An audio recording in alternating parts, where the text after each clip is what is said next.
Hello बच्चा party लोग, तो क्या हाल चाल है तुम्हारे। आशा करते हैं आप सब बढ़िया होंगे, मस्त होंगे, मज़ेदार होंगे। तो चलिए आज की इस क्लास को स्टार्ट करते हैं। तो सबसे पहले हम डिस्कस करेंगे हम लोगों ने प्रीवियस क्लास में क्या क्या पढ़ा था। हम लोगों ने पढ़ा था क्या, हम लोगों ने हमारा वहाँ पे हमारा दूरी और विस्थापन और चाल हो गया, वेग हो गया, औसत चाल औसत वेग हो गया, और ये सब हम पढ़ चुके हैं। अगर आप नहीं पढ़े हैं तो मेरे चैनल पे प्लेलिस्ट बना है, वहाँ पे आप सब जाकर जो प्रीवियस वीडियो है वो आप सब देख सकते हैं। तो चलिए आज हम एक नए टॉपिक के साथ, नए अंदाज के साथ क्लास को स्टार्ट करते हैं। तो हम आज पढ़ने वाले हैं त्वरण। आखिर त्वरण होता क्या है। त्वरण आप सब तो जानते होंगे, त्वरण एक प्रकार का, समझ लो एक प्रकार जैसे होता है ना, गुरुत्वाकर्षण बल लगता है, यानी कि किसी चीज़ का क्या विरोध करता है ना, ठीक उसी प्रकार से ही होता है त्वरण ना। कि त्वरण आखिर होता क्या है, चलो देखते हैं यहाँ पे क्या लिखा गया है। देखो, किसी वस्तु के वेग परिवर्तन की दर को उस वस्तु का त्वरण कहते हैं। यानी वेग परिवर्तन क्या हो रहा है। जैसे देखो, हम बाइक स्टार्ट करते हैं तो इस समय कुछ क्या, जो बाइक की चाल होती है क्या होती है, स्लो होती है। फिर धीरे धीरे क्या होती है, बढ़ने लगती है। धीरे धीरे क्या होती है, बढ़ने लगती है। यानी उसके जो वेग में क्या हो रहा है, परिवर्तन हो रहा है नहीं हो रहा है, धीरे धीरे क्या हो रही है, बढ़ रही है ना। अब देखो, जब जब हम क्या करते हैं, जैसे हमारा बाइक है ना, बाइक खूब रफ्तार में चल रही है, क्या खूब रफ्तार में चल रही है, और जब हम ब्रेक मारते हैं तो इसकी धीरे धीरे स्पीड क्या होती है, धीरे धीरे स्पीड उसकी क्या होती है, स्लो होती है। क्या होती है, स्लो। और जब हम बाइक को चलाते हैं धीरे धीरे क्या स्पीड होती है, बड़ी होती है ना। यही बढ़ने और घटने, यानी इसके वेग और बढ़ने और घटने का जो प्रक्रिया होता है उसी को ही क्या बोलते हैं, त्वरण ना, एक सिंपल भाषा में। अब परिभाषा यहाँ पे क्या लिखा गया है, देखो यहाँ पे, किसी वस्तु के वेग परिवर्तन की दर को उस वस्तु का त्वरण कहते हैं। यानी कि दर क्या होता है, यानी बटे में क्या, समय ना, यानी उसका वेग में परिवर्तन। यानी अगर शुरू का है क्या, अगर हमारा वेग क्या है, v है, परिवर्तन मतलब घट के क्या, या घट या बढ़ रहा है, और जो समय लग रहा है इसी को क्या बोलते हैं हम, त्वरण ना। देखो वेग परिवर्तन हो रहा है नहीं, यानी अंतर हो रहा है नहीं हो रहा है, और उसका दर हो गया, इसी को ही क्या बोलते हैं, त्वरण। त्वरण को हम ए से लिखते हैं, है ना। देखो यहाँ पे भी एक परिभाषा लिखा गया है, एकांक समय, एकांक जब भी कभी होता है और जो होता है वो हमेशा बटे में रहता है ना। मैंने आपको बताया था। देखो क्या लिखा गया है, एकांक समय अंतराल में वस्तु के वेग में जितना परिवर्तन होता है उसी को ही क्या बोलते हैं, त्वरण ना। देखो यहाँ पे त्वरण बराबर क्या होता है, तो यहाँ पे देख सकते हैं क्या लिखा गया है, लिखा है त्वरण बराबर क्या होता है, वेग में परिवर्तन बटे समय अंतराल ना। यानी कि जो वेग में जितना जब वेग में जो परिवर्तन होगा उसमें लगा समय को ही क्या बोलते हैं, त्वरण बोलते हैं, है ना। यहाँ पे ठीक है, वैसे ही वेग में परिवर्तन, ही दोनों सेम है, और लिया गया समय सही है। त्वरण को ए से प्रदर्शित करते हैं, है ना। और वेग का देखो, वेग क्या होता है, वेग क्या होता है आप सभी ने बताया, मैंने बताया था, वेग एक सदिश राशि होता है, इसलिए त्वरण भी क्या होगा, एक सदिश राशि होगा। अब देखो यहाँ पे क्या है, देखो यहाँ पे, अब देखो, यदि किसी वस्तु का वेग, प्रारंभिक वेग क्या है, u ना, u से t समय में बदलकर क्या हो जा रहा है, v हो जाता है, तब त्वरण क्या होगा, a बराबर, यानी जो हमारा जो घट के जितना हो रहा है उसमें से जो पहले था घटा देंगे, और जो समय लगा था उसी अनुपात में करके हमारा वो क्या निकल जाएगा, त्वरण निकल जाएगा। अब देखो वेग का मात्रक क्या होता है, मीटर प्रति सेकेंड होता है, और समय का मात्रक भी सेकेंड होता है। अब देखो ये सेकेंड बटे में है तो इसको नीचे भेज देंगे तो क्या हो जाएगा, मीटर प्रति सेकेंड स्क्वायर ना। जब मैंने आपको कभी बताया था, जब जो चीज़ बटे में है अगर उसको ऊपर मल्टीप्लाई में ले जाएंगे तो उसका जो घात होता है, अगर प्लस में है तो माइनस में, माइनस में है तो प्लस में हो जाएगा, है ना। तो इसका क्या मात्रक हो जाएगा, मीटर प्रति सेकेंड स्क्वायर। जो यहाँ पे देखो लिखा गया है, त्वरण का मात्रक मीटर पर सेकेंड स्क्वायर तथा या मीटर प्रति सेकेंड स्क्वायर होता है ना। यदि वस्तु का वेग बराबर समय अंतराल में बराबर परिवर्तन हो रहा है तो उसे क्या बोलेंगे कि त्वरण जो हमारा है एक समान है। अब जैसे देखो, यानी कि हमारा जो त्वरण हो रहा है उसका परिवर्तन एक समान हो रहा है। यानी देखो एक, जैसे देखो एक सेकंड में क्या हो रहा है, एक सेकंड में 5, फिर अगले सेकंड में भी 5 मीटर पर सेकंड का वेग का परिवर्तन हो रहा है, अगले सेकंड में ही ऐसे ऐसे हो रहा है ना। तो हम उसे क्या बोलेंगे कि ये हमारा एक समान है। अब जैसे बाइक हम चलाते हैं, देखो स्पीड क्या होता है, बढ़ता घटता रहता है, तो एक समान नहीं रहता है, इसलिए वो हमारा क्या हो जाएगा, वो हमारा क्या हो जाएगा, असमान वेग हो जाएगा ना, असमान त्वरण हो जाएगा ना। अब देखो आगे क्या होता है, यदि वस्तु के वेग का परिमाण है ना, यदि वस्तु के वेग का परिमाण समय के साथ बढ़ रहा हो तो वस्तु का त्वरण धनात्मक होगा। अब जैसे सोचो, शुरू यानी हमारा शुरू में आपको पता ना प्रारंभिक वेग को यू से लिखते हैं। अगर शुरू में हमारा 3 है और इससे बढ़कर हमारा जो अंतिम वेग अगर 5 हो जा रहा है और समय क्या लग रहा है टी समय, यानी कि कुछ समय लग रहा है, 2 सेकंड समझ लो लग रहा है ना। तो इसका मान देखो, हमने पढ़ा सूत्र क्या पढ़ा, ए बराबर क्या होता है, ए बराबर वी माइनस यू। 5 में से 3 जाएगा बटे 2, 5 में से 3 जाएगा 2 आएगा बटे 2 ना, कितना आएगा एक हमारा क्या है धनात्मक। यानी समझो देखो, अगर हमारा क्या हो रहा है, अगर समय के साथ हमारा वेग अगर बढ़ रहा है तो हमारा जो त्वरण होगा क्या हो जाएगा, धनात्मक में आएगा।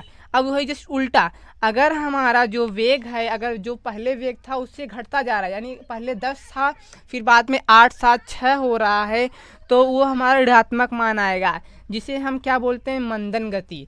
यानी कि जब हम ब्रेक लगाते हैं तो क्या होता है, मंदन गति होता है ना। जब रेलवे प्लेटफॉर्म पे जब रेलगाड़ी रुकती है तो उसके गति में क्या होता है, पहले खूब तेजी से आएगी, फिर धीरे धीरे क्या होती है, स्लो होती है। तो बताओ उसके जो वेग है उसके वेग में कमी आ रही है ना आ रही है, तो कमी आ रही है तो उसे ही हम क्या बोलते हैं, मंदन। और जो ए का मान आएगा किसमें आएगा, हमारा ऋणात्मक में आएगा। यदि वस्तु का वेग, अब यहाँ पे देखो क्या है टॉपिक, यदि वस्तु का वेग एक समान से चल रही है तो उसका त्वरण क्या होगा, शून्य होगा। जैसे देखो, अगर हमारा u अगर 3 है तो जब समान से चलेगा तो v भी हमारा क्या होगा, 3 होगा, नहीं होगा। और जो समय कुछ भी लगे, समय से कोई मतलब नहीं, समय कुछ जितना भी लगे, जैसे 1 सेकंड लग रहा है ना, यानी 3 मीटर पर सेकंड का हमारा क्या हो रहा है, जो प्रारंभिक था और अंतिम भी 3 मीटर पर सेकंड का है और समय हमारा 1 सेकंड लग रहा है, तो देखो हमारा त्वरण क्या होगा। तो यहाँ पे जो हमारा देखो अभी त्वरण क्या आएगा, देखो हमारा त्वरण क्या होता है, v minus you upon T. अब देखो हमारा त्वरण का फार्मूला क्या है, a बराबर v minus you upon T. अब देखो v और u समान, यानी 3 माइनस 3 बटे टी हो जाएगा, जो 3 में से 3 जाएगा 0 हो जाएगा ना। देखो शून्य हमारे देखो क्या आ रहा है, 0/1, ये समय को ये मान लोगे तो ये तभी भी 0 आएगा ना। तो देखो हमारा क्या त्वरण क्या आ रहा है, 0 आएगा। यानी अगर हमारा क्या हो रहा है, वेग अगर एक समान से चल रही कोई वस्तु ना, यानी कि u और v क्या है, दोनों समान है। यानी कि गाड़ी अगर हमारा 40 किलोमीटर पर स्पीड से चल रहा है या फिर 40 किलोमीटर पर स्पीड भी है ना, तो त्वरण क्या होगा, हमारा शून्य होगा ना। ये मेन पॉइंट है, ये भी मेन पॉइंट है, ये भी तीन चीज़ क्या है, मेन पॉइंट है। अगर हमारा क्या हो रहा है, अगर वेग हमारा बढ़ रहा है तो त्वरण का मान धनात्मक आएगा, अगर वेग हमारा घट रहा है तो त्वरण का मान ऋणात्मक आएगा, जिसे हम मंदन भी बोलते हैं। यदि हमारा वेग एक समान है तो उसका मान क्या आएगा, शून्य आएगा ना। ये 3 मेन पॉइंट है। और चलो एक उदाहरण कर लेते हैं और आज की क्लास को समाप्त करते हैं। अब देखो हमारे पास एक उदाहरण क्या दिया गया, उदाहरण देखो क्या है, देखो एक वस्तु क्या है, देखो विरामावस्था से राहुल अपनी साइकिल चलाना शुरू करता है। यानी जो हमारा शुरू में है अभी, यहाँ पे देखो क्या क्या दिया गया है, हल करते हैं। हल करने से पहले हम क्या क्या दिया गया है वो लिखना हमें बहुत ज़रूरी है। देखो विरामावस्था से राहुल अपनी साइकिल को चलाना शुरू करता है, तो यानी जो शुरू में पहला उसका प्रारंभिक जो चाल होगा हमारा होगा 0 मीटर पर सेकेंड ना, यही होगा ना तुम्हारा वेग। और देखो और 30 सेकेंड, यानी समय कितना दिया गया है, 30 सेकेंड में, यानी कि 30 सेकेंड में ना, समय 30 सेकेंड दिया गया है। 30 सेकेंड में 6 मीटर पर सेकेंड का वेग प्राप्त कर लेता है, यानी कि अंतिम वेग हमारा क्या हो जाता है, 6 मीटर पर सेकेंड ना का वेग प्राप्त कर लेता है। वह ब्रेक इस प्रकार लगाता है कि साइकिल का वेग अगले ना, ये फिर दूसरा कंडीशन दिया गया है, अगले 5 सेकेंड में, यानी t 5 सेकेंड में वो कितना हो जाता है, फिर अंतिम वेग क्या हो जाता है, 4 मीटर पर सेकेंड हो जाता है ना। तो दोनों स्थिति में साइकिल का त्वरण ज्ञात करो। अब देखो पहले जो राहुल क्या होता है, पहले साइकिल चलाना स्टार्ट करता है, यानी पॉडल मारेगा। जब पॉडल मारता है तो 30 सेकेंड बाद उसका क्या हो जाता है, उसका जो अंतिम वेग हो जाता है तो उसका क्या हो जाता है, 6 मीटर पर सेकेंड। तो पहले हम यहाँ से त्वरण निकालें और फिर इसका त्वरण निकालेंगे ना।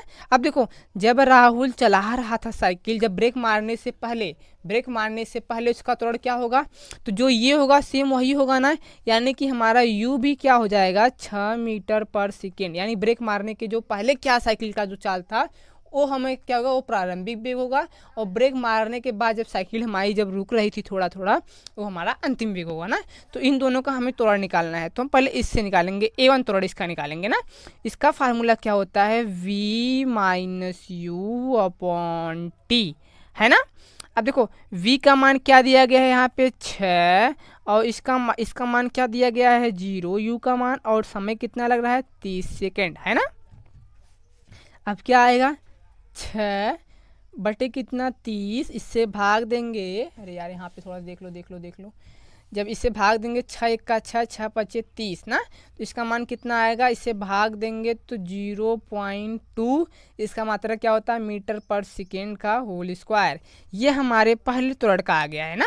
अब दूसरा चेक करते हैं, दूसरे में क्या दिया गया है। अब देखो हमारा जब ब्रेक मारने से पहले जो इसका अंतिम वेग होगा वही तो इसका प्रारंभिक वेग होगा ना। तो इसका हमारा क्या हो जाएगा, a बराबर a2 निकालो यहाँ से, तो v माइनस यू बटे क्या होता है t।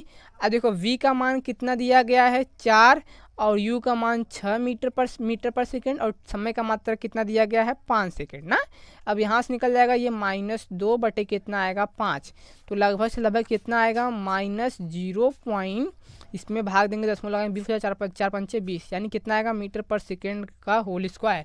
यानी देखो अब माइनस में आ रहा है ना। अब देखो गाड़ी रुक रही है ना, जब ब्रेक मारेंगे तभी ना साइकिल हमारी रुकेगी।